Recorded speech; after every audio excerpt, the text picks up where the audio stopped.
Irmãos, temos conversado nesses domingos sobre relacionamento conjugal, né? Tem a ver com família, tem a ver com todos os nossos relacionamentos, mas nós estamos aqui pegando princípios do Evangelho e aplicando a vida familiar, sobretudo a vida conjugal. E a palavra de Deus, o apóstolo Paulo escrevendo aos Efésios, ele começa, a certa altura então do capítulo 5, falar sobre marido e mulher, o relacionamento do casal. Eu queria começar essa palavra, porque os irmãos já vão perceber qual vai ser meu assunto hoje, né, com relação a esse tema. Efésios 5, verso 31, vai dizer: eis porque o homem deixará seu pai e sua mãe, se unirá à sua mulher, tornando-se os dois uma só carne. Paulo está repetindo Gênesis 2, 24, porque essa palavra foi dita por Deus quando ele instituiu o casamento, né? E lá está colocado, né, alguns princípios, está ordenado como deve ser o relacionamento, ou como deve ser o casamento entre um homem e uma mulher. Uma cena que você talvez já tenha ouvido, talvez até algum momento da sua vida tenha dito. Imagina a cena: um homem e uma mulher morando juntos, e eles discutem se devem se casar ou não. Ele quer, mas ela não. A certa altura, a esposa, a mulher, né, a companheira, diz assim: por que a gente precisa de um pedaço de papel? A gente não ama um ao outro? Por que a gente precisa de um pedaço de papel? Eu não preciso de um pedaço de papel para mostrar e provar que eu amo você. Esse negócio de papel só complica as coisas. Você viu essa discussão? Muitas vezes, né? Então, irmãos, quem diz isso parte de uma ideia, parte de um entendimento de que o amor, na essência, é um sentimento. Um sentimento, isso basta para que um homem e uma mulher vivam juntos. A gente se ama, isso é sentimento, né? Então, por que a gente precisa de um compromisso legal? Por que a gente precisa assinar um papel, né, lá no cartório? Eu estou falando sobre assinar papel aqui, porque é assim que é na nossa sociedade, né? Nos dias de hoje é assim. Já houve tempo que era diferente, o povo de Israel fazia diferente. O povo de Israel fazia uma festa, né? Reunia todo mundo, né? Havia lá, então, os líderes ministravam a vida daquele casal, da família, abençoavam, né? Não tinha papel para assinar, né? Outras sociedades fazem diferente. Por os judeus, quando celebram o casamento, eles ficam pisando em cima de umas taças lá, eles quebram os dois, né? Você viu isso? Na celebração do casamento, eles pegam a taça colocada no chão e os dois quebram aquela taça, pisam em cima e tal. Então, são cerimônias, são... De repente, podia ser assim, algumas culturas até podia pensar assim: tem que pular um cabo de vassoura. Tudo bem.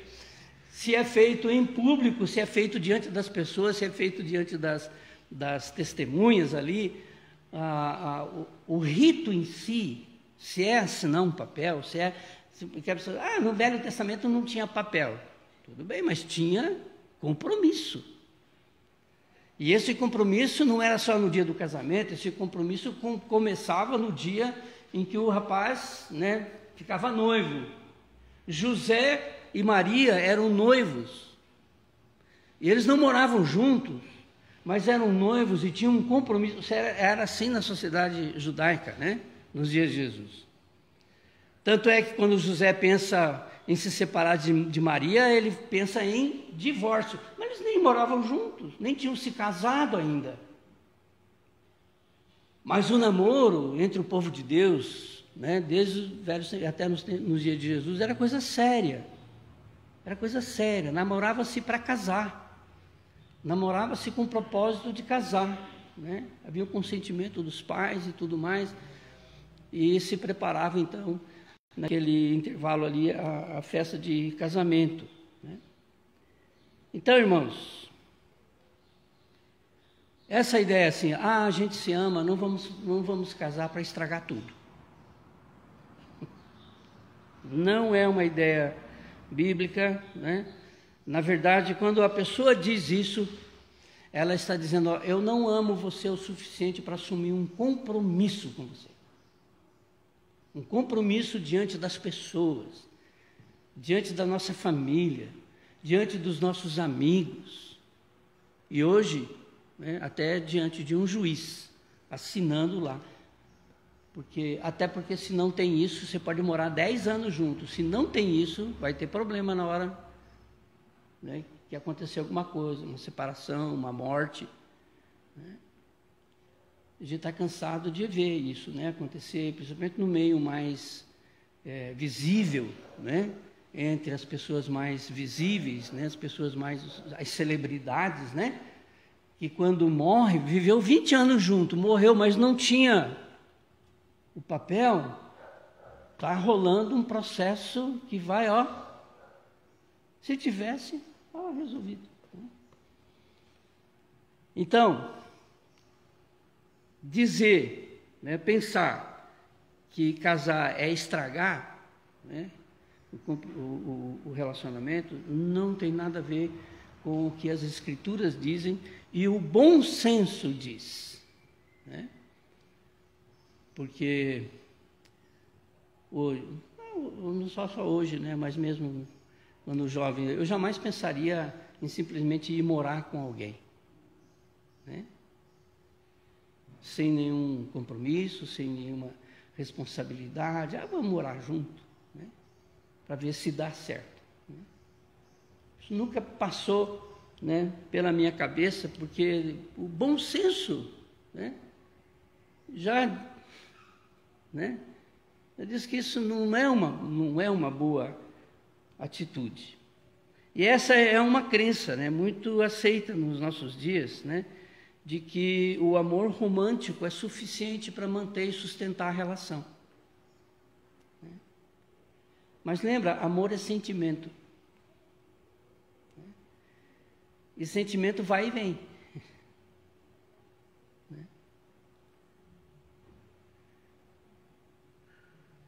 Todos que somos casados aqui podemos testemunhar que teve dias que a gente, sabe, que ele preferia estar solteiro. Né, Zé? Teve dias em que o sentimento, né, pela esposa não era assim muito afável, não, né? A gente ficou ressentido, ficou amargurado, né? Alguma coisa que a esposa disse, que o marido disse, fez, né? Isso, né, Ilane? Isso, ó, gera aquele choque, a gente fica... não deve acontecer, mas às vezes tem casais que passam 2, 3 dias, uma semana, um mês sem se falar. Crente. Gente crente, né? Mas tem uma coisa que vai manter o elo, que é o compromisso, né? Por que a gente não sai correndo na primeira dificuldade do casamento? Porque a gente tem um compromisso, né? Diante da minha igreja, diante dos meus irmãos, dos meus amigos, da minha família, eu me uni com essa mulher, né? E agora tem que dar um jeito, né? Então, o compromisso, irmãos, ajuda, né? O relacionamento que só é baseado no amor romântico, né? A gente se ama, puxa, a gente tem uma química, né? Aí legal que junta a gente, mas essa química pode enfraquecer, né? Essa liga aí pode enfraquecer. Mas aí as pessoas geralmente pensam assim, porque elas dizem, olha, tudo bem, você casou, se uniu, né? Havia amor, né? Um amor maravilhoso, uma cerimônia de casamento, onde um fez declarações de amor para o outro, sabe? Um negócio emocionante, a gente até chora. Já viu cerimônia de casamento que o pessoal chora diante do que os noivos estão dizendo um para o outro? Aí dali uns meses se descobre que os caras se separaram.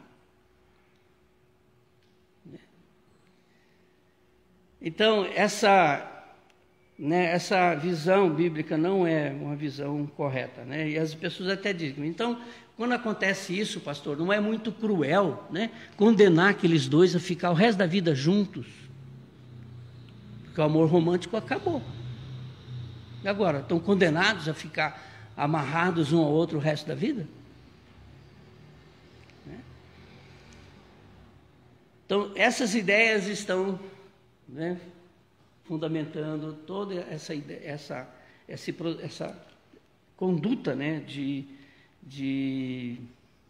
a gente só juntar e pedaço de papel, é só um pedaço de papel, né? Mas não é isso não, os pedaços de papel é coisa séria, né? Nós estamos lendo um livro, né, eu e a Lúcia, do Tim Keller, onde ele fala sobre essa questão do casamento.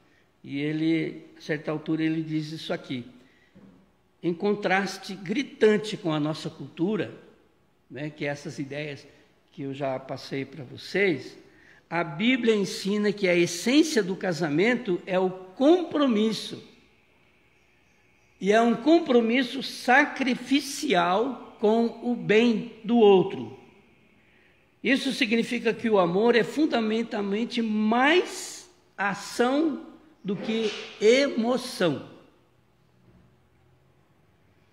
Ao falar desse modo, porém, corremos o risco de cair no extremo oposto, também equivocado, que caracterizou muitas sociedades antigas, né?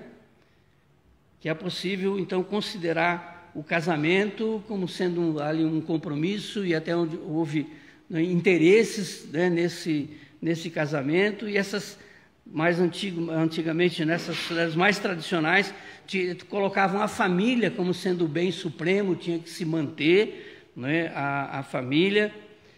E diz ele, para a sociedade atual, por outro lado, o valor supremo da vida é a felicidade individual, e como consequência o casamento torna-se, acima de tudo, uma experiência de realização romântica, de realização pessoal.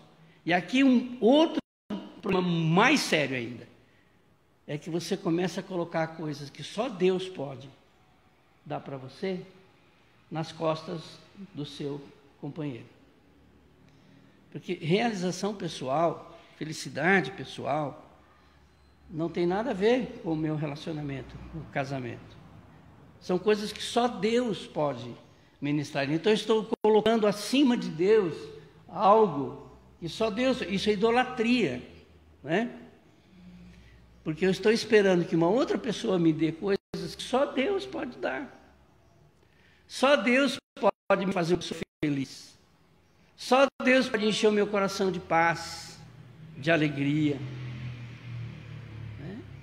Jesus diz isso: a minha paz, a minha alegria vos dou, não vou lá dou como o mundo dá, como as alternativas que o mundo oferece para você de experimentar paz, alegria e contentamento. Não, isso eu dou, só eu posso dar, só eu tenho para dar. Não busque no relacionamento isso. Né? Então, no auge, no frigir dos ovos lá, né, no casamento, um vira para o outro: você tirou a minha paz. Opa! Então a sua paz dependia do quê? Né? Ah, você me fez uma pessoa infeliz agora o resto da minha vida. Isso.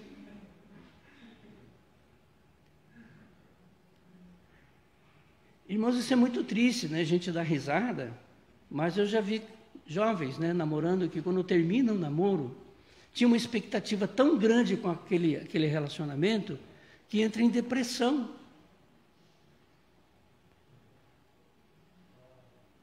Que faz loucuras. Quase toda semana se tem notícia de alguém que matou alguém porque rompeu o relacionamento e a pessoa não aceitava aquele rompimento.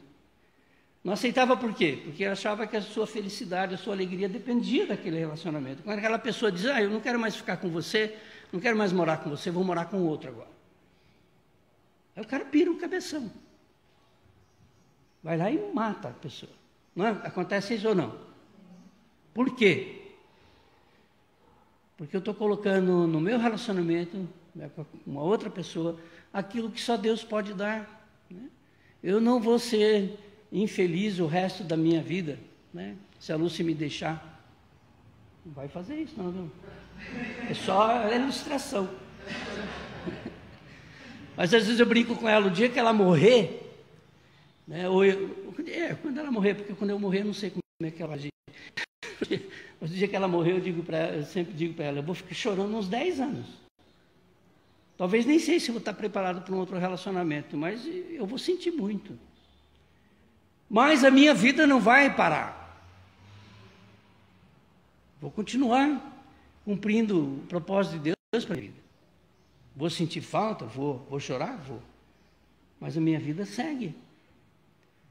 Né? O que Deus me chamou para fazer, né? Vou continuar. Daqui uns dias estou de volta pregando, né? Ensinando, fazendo aquilo para o qual Deus me chamou.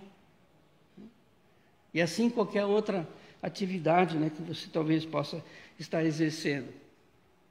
Então, irmãos, veja que interessante, o Tim Keller coloca essa questão de que sociólogos estudam o comportamento humano, né? E eles argumentam que na sociedade atual, o mercado se tornou tão dominante que o modelo de consumo caracterizou cada vez mais os relacionamentos. E aquilo que antes era para ser uma aliança, acaba se tornando uma relação de consumo. E você sabe como é que é uma relação de consumo, né? Relações de consumo, elas duram apenas o tempo necessário para que o fornecedor supra as suas necessidades por um preço que você considera aceitável. Se outro fornecedor oferecer serviços melhores ou os mesmos serviços a um custo menor, reduzido, você não tem obrigação nenhuma de manter a relação com o primeiro fornecedor. Não é assim que funciona no comércio? Então, nas relações de consumo, pode-se dizer que as necessidades do indivíduo são mais importantes do que o relacionamento em si. E ele diz que isso está sendo já na sociedade, já há muito tempo, vem para o casamento, essa relação de consumo. Nós vamos casar, nós vamos fazer uma parceria, mas a gente vai se ajudar, né? Você me ajuda a prosperar, eu ajudo você, né? A gente vai construir, isso faz parte, né? Mas isso não pode ser determinante na relação. Porque se for, quando aparecer alguém que me ofereça, né, algo que o meu cônjuge está me oferecendo a um preço mais baixo, eu vou mudar de fornecedor. Aí encontrei alguém que me fala, que me diz que me ama, porque você faz 10 anos que não fala para mim que me ama. Mas encontrei alguém, meu colega de trabalho, sabe, meu chefe, todo dia ele me manda uma flor, diz que me ama. Você não faz isso. Quer saber? Não tá, esse fornecedor não está bom. Eu vou mudar. Porque agora encontrei um outro fornecedor. Irmão, está entendendo o que eu quero dizer? Casamento não é, ou não pode, ou não deve ser essa relação, né, baseada numa relação de consumo. A Bíblia aponta numa outra direção. Né? Ela chama a atenção para alianças. Por toda a Bíblia fala-se sobre alianças, sobre pactos. Nós temos, né, no estudo das doutrinas bíblicas, uma sessão que nós vamos estudar, né, que trata dos pactos. Um Deus que faz pactos, um Deus que faz alianças e é fiel a essas alianças. Né? Por mais que as pessoas com as quais ele faz aliança, né, pisem na bola, Deus permanece fiel nas suas alianças. Então são as alianças verticais que você vai encontrar na Bíblia, mas também tem alianças verticais, assim, na horizontal, né? Pessoas que estabeleciam alianças entre elas, né? Nações, povo de Israel estabelecendo aliança com outras nações, né? Um Davi que faz aliança com um Jonatas, um grande amigo, e vai por aí afora. São alianças que você vai encontrar através de toda a Escritura. Por isso, o que Deus está dizendo aqui na instituição do casamento é que o casamento é uma aliança. Ele diz, olha, encare, pense no casamento como uma aliança. O homem deixa pai e mãe, se une à sua mulher e os dois se tornam uma só carne.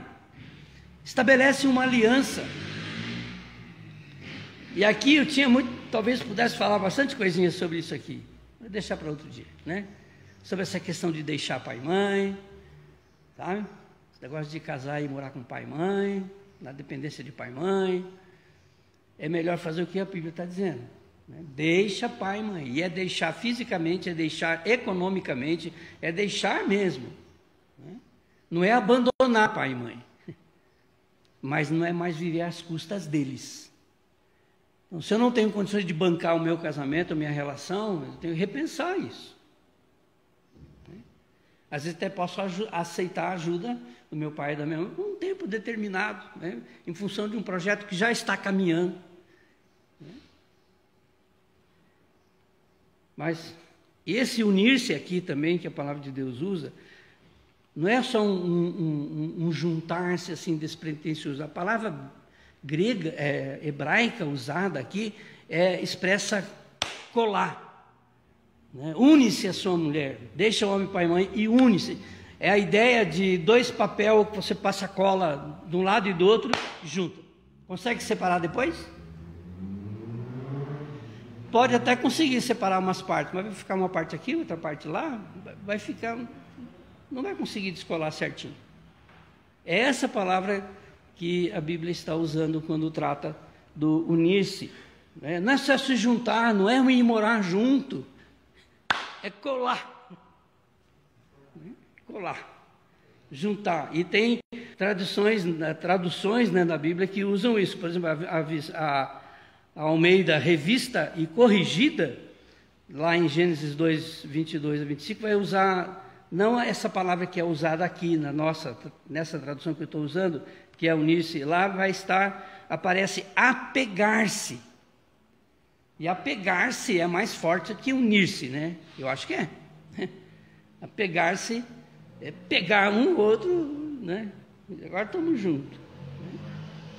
Então, essas alianças, irmãos, que a palavra de Deus fala, ela também leva isso para o casamento. Né? Por exemplo, quando Deus fala sobre a relação, né, que se rompe entre homem e mulher, às vezes que se fala isso, ela é uma palavra bem dura. Por exemplo, Malaquias capítulo 2, verso 14, diz do homem que o homem referindo-se à esposa, e diz lá, é a companheira, a mulher da tua aliança. A mulher da tua aliança. Provérbios 2,17 descreve a mulher infiel, a esposa infiel, que abandona o companheiro da sua mocidade e se esquece da aliança que fez com Deus. E aqui quebramos outro paradigma que às vezes você ouve e eu ouço. Deus não fez todo. Tem casamento que Deus não fez. Porque quando diz lá que o que Deus ajuntou não separe o homem, aí um sai com essa conversa. Mas tem casamento que Deus não fez. Todo casamento é feito na presença de Deus. Todo casamento acontece por uma ordenança de Deus. Todo casamento é uma instituição de Deus. Quer você saiba disso ou não. Quer a pessoa tenha consciência disso ou não.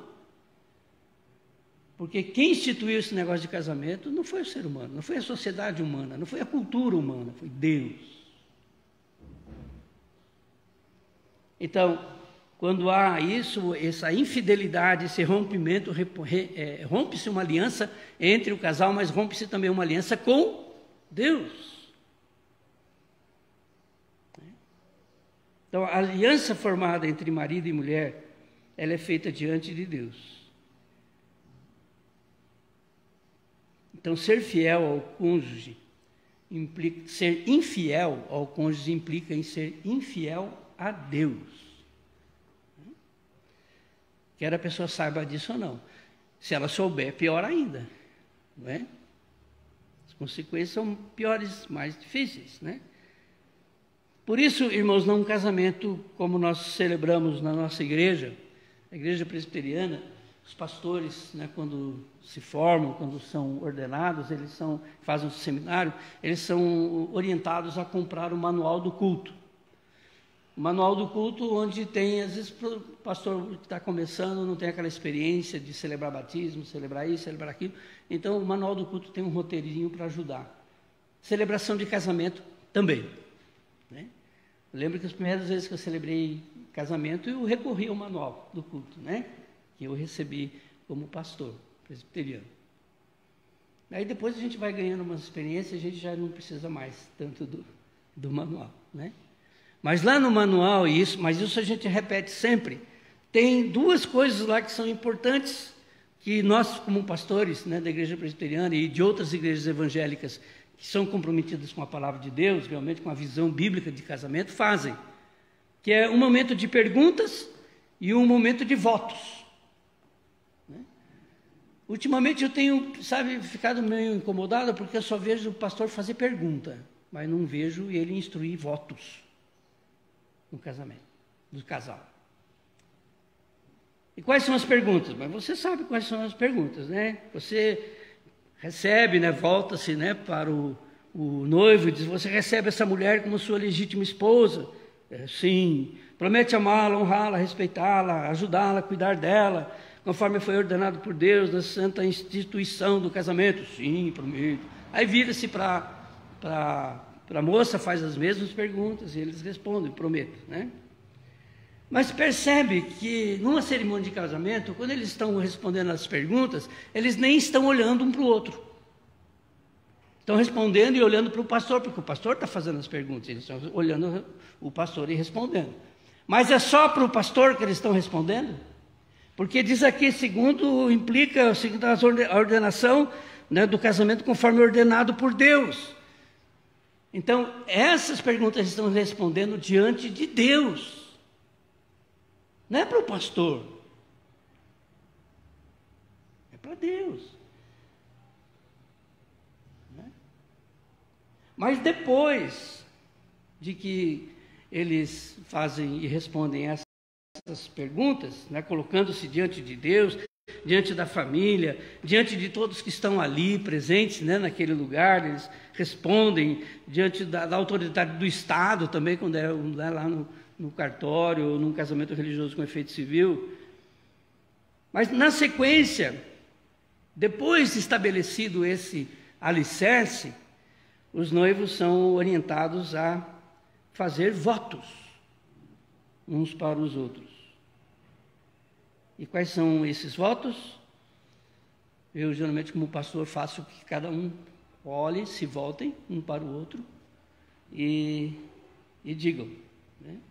Eu te recebo, olhando para ela olhando para ele. Eu te recebo como meu legítimo marido e prometo diante de Deus e dessas testemunhas ser fiel a você, amar você, respeitar você na alegria, na tristeza, na saúde e na doença, todos os dias da minha vida. Aí que entram os votos. Mas, em primeiro lugar, se estabeleceu uma base. É diante de Deus que eu, de fato, estou recebendo essa mulher e estou prometendo que vou amar, vou respeitar, vou cuidar dela, porque é isso que é ordenado por Deus. Ah, é? Então vira para ela e diga. Vira para ele e diga. Então, irmãos, a aliança feita com Deus, diante de Deus, vai fortalecer, né, o casal que firmam essa aliança. E esse relacionamento, né, com certeza vai ganhar mais profundidade. Por quê, meus irmãos? O amor não tem nada que seja contrário ou que seja antagônico a assumir compromissos. Pelo contrário, quem ama, assume compromissos. Quem não ama, não assume. Lembra da relação, né, de consumo, que muitas vezes tem entrado também para o relacionamento conjugal e tem impregnado todos os nossos relacionamentos. Você, às vezes, vai e faz uma cerimônia, né, numa igreja, você é recebido como membro daquela igreja, daqui a pouco está mais ali, cadê você? Não. As alianças hoje são rompidas com uma facilidade fantástica.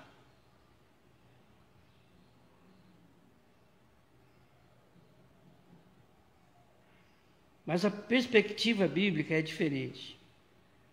É preciso a gente aprender a honrar os nossos compromissos, né? Se nós amamos os irmãos, e nós assumimos um compromisso, nos tornamos membros de uma comunidade, eu sou responsável com essa comunidade. Eu preciso estar com essa comunidade, eu preciso participar da vida dessa comunidade, oferecer meus dons, meus talentos, meus recursos, para abençoar os irmãos dessa comunidade, assim como eles também oferecem seus dons, seus recursos para me abençoar. É uma relação de aliança, de compromisso. Então, esse ato de legalizar, irmãos, a união conjugal, ela vai intensificar também a nossa relação uns com os outros e com Deus, porque nós estamos fazendo isso em obediência a Deus. Porque enquanto você namora, ou enquanto você mora junto, pelo contrário, às vezes um dia eu prometi, é claro, enquanto eu estou namorando, eu não fiz ainda essa aliança, né? Pelo menos nos dias de hoje não é assim. E por isso, geralmente, aquela ciumeira doida, né, que rola entre os namorados. Aí chega para o pastor.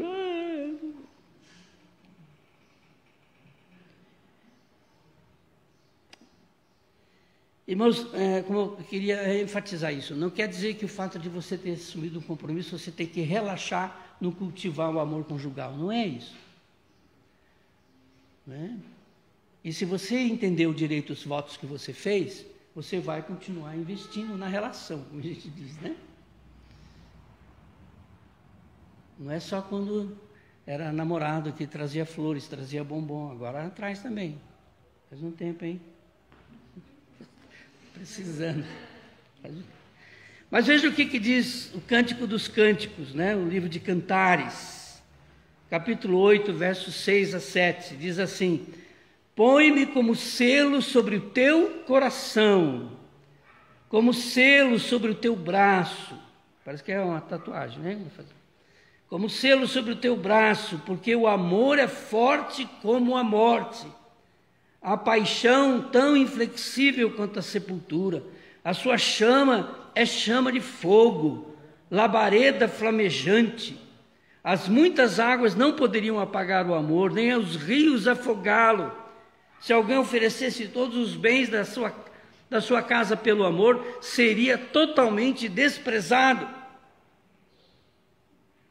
Então, quando realmente existe uma aliança, e existe de fato esse amor, ele vai ser cultivado. Um não vai usar o outro para os seus propósitos. Não vai se estabelecer uma relação de consumo. Não, quando a gente casa, você deve assumir esse compromisso, né? Você tem que atender, você tem que fornecer isso para mim. Relação de consumidor, né? Consumidor e fornecedor, né? Você não está me fornecendo isso. Não. E cuidado que se você não fornecer, se você não me der, eu vou procurar outro fornecedor, né? Eu gostei muito dessa imagem, né, que o Tim Keller usa, né, de relação comercial, da relação de troca, né? Como a gente faz no meio, nas relações, né, comerciais. Então, os votos, as promessas, irmãos, elas não são contrárias à paixão, não mata a paixão. As pessoas falam isso, né? Se a gente casar vai matar o amor. Não mata nada. Só mata no caso dos mal intencionados, né? Se a pessoa não quer casar, pula fora. Isso aí não quer compromisso, né? Para sua segurança, cai fora, né? Então, quando você, às vezes, ouve, como eu mencionei, cerimônias de casamento, né? Às vezes, certas cerimônias são projetadas, planejadas de um jeito que é muito romântico o negócio. Sabe, é uma choradeira. Né? Mas estão fazendo o quê? Estão celebrando o sentimento da hora, daquele dia. Amanhã depois pode acontecer alguma coisa que não vai haver muita risada, não. Vai haver cara feia. Porque sentimentos são instáveis. E tem pesquisa, interessante que ela cita uma pesquisa, que ele diz assim, estudos revelam, são estudos feitos, né, por grupos de sociólogos que se dedicam a estudar essa questão de casamento lá nos Estados Unidos. Ele cita uma dessas pesquisas, ele diz, estudos revelam que 2/3 dos casamentos infelizes, olha, não é de casamento feliz não, ele está falando que 2/3 significa 2 a cada 3.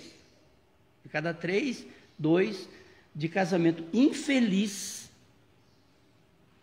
se tornarão uniões felizes depois de 5 anos, se os cônjuges persistirem não se divorciando. Está ruim, está difícil hoje, não, mas vamos caminhar junto, vamos buscar ajuda, vamos tocar esse negócio para frente. Né? A gente vai superar isso, essas dificuldades. E são pesquisas que mostram isso. De cada 3, 2, que está uma desgraça. Mas se ficarem juntos, persistirem, isso implica em entender melhor, né, o que significa buscando ajuda. De cada 3, 2 vão se tornar, olha, um casamento legal. Eu já ouvi, não sei se já falei para vocês aqui, mas eu já ouvi uma pessoa que chegou para mim e disse, se eu soubesse o que o meu marido iria se tornar, eu não teria me separado dele.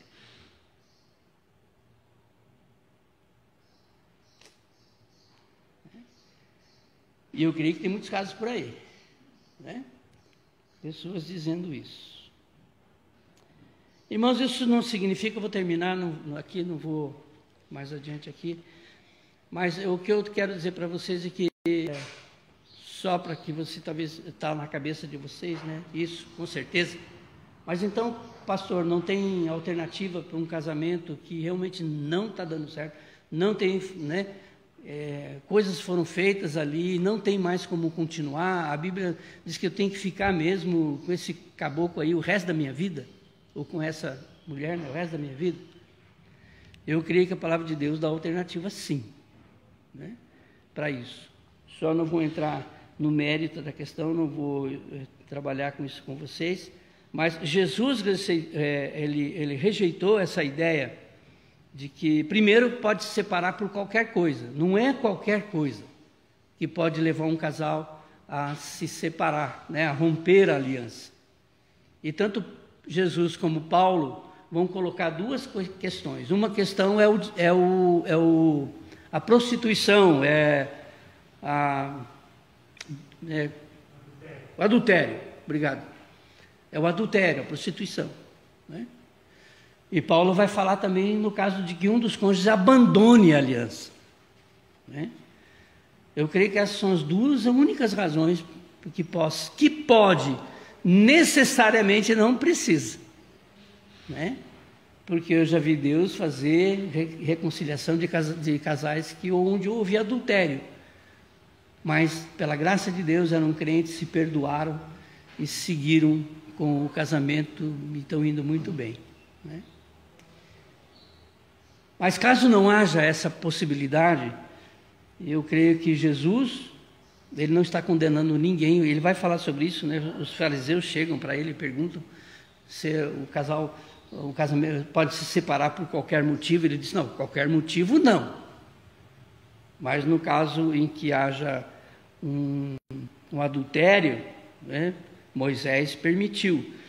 Mas isso não torna, vamos dizer, legítimo, plenamente legítimo essa atitude, porque há alternativa. O Evangelho traz a alternativa do perdão, da reconciliação.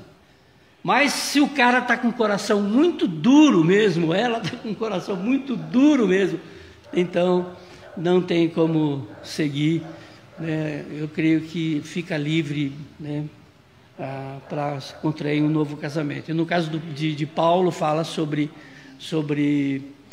que um dos cônjuges abandone a relação, né?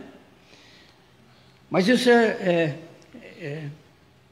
quem sabe a gente volta a falar nesse assunto. Mas hoje o que me interessa, irmãos, é que a gente fique bem consciente, né, do ensino da palavra de Deus sobre essa questão. Há poder na promessa, sabe? Há poder, há apoio sobrenatural. Quando você coloca alguma situação diante de Deus, né, diante dos irmãos, e você promete, há poder sobrenatural aí, que você pode buscar na hora que precisa, né? Há poder na promessa, assim, vale a pena, e eu creio que é parte, né, da palavra de Deus, do ensino da palavra de Deus, que a promessa traz liberdade, né? Quando um se compromete com o outro, isso traz liberdade de levar o relacionamento adiante, né? E isso não mata a paixão, pelo contrário, né? Um casal que entende isso, né, e que não está a todo momento, né, se fragilizando, pensando que a esposa olhou para o outro lá, vai me abandonar. Não, fizemos uma aliança diante de Deus, né? Então não é o fato dela ter virado a cara para lá que está me deixando. Misericórdia. Mas isso acontece quando as relações são muito frágeis, né? E o casal nem entendeu a profundidade dos votos que fizeram, né? Então, pedaço de papel é importante, né? É importante porque ele vai ajudar a solidificar o amor, né? E essa promessa que fizeram ali vai sustentar nos momentos, né, dos altos e baixos, porque posso garantir para você, quem não é casado ainda vai casar, né? Existem altos e baixos, né? Existem momentos de paixões arrebatadoras, mas existem momentos também, me deixa em paz, me deixa aqui, deixa quieto, e outro momento que quer estar calmo, né? São sentimentos, né? Sentimentos são assim. Mas quanto mais você entende isso e você vive à luz da palavra de Deus, provavelmente você vai aprender a amar mais do que valorizar. E esses momentos, né, de problema, de choque, eles vão diminuindo, né? Vão reduzindo. Que Deus nos abençoe, irmãos, que eu possa ter ajudado vocês a entenderem, né, talvez os que não estão casados, os que estão casados, né, a entender o nível do ensino da palavra de Deus a respeito disso. Papel não é pedaço de papel só, né? Faz parte da nossa sociedade de compromisso, de aliança que você assume, não só com pessoas, não só com o seu cônjuge, mas com a comunidade, com a família e, sobretudo, com Deus.